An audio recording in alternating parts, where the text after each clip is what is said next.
Well, you could soon be enjoying a beer or cocktail while walking outside in downtown Janesville this summer. The Alcohol Licensing Advisory Committee met today to hear more about a proposal that would allow alcoholic beverages to be consumed outdoors in certain parts of downtown Janesville. The vision as a whole is called DORA, or Designed Outdoor Refreshment Areas. 12 Janesville establishments would fall within the DORA category, and consumers would be able to purchase beverages and enjoy them outside.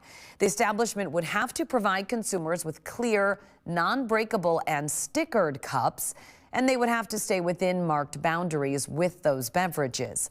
The Janesville City Council will vote on the measure May 26th, and the Downtown Janesville Improvement District is hopeful it will be in place by July 1st.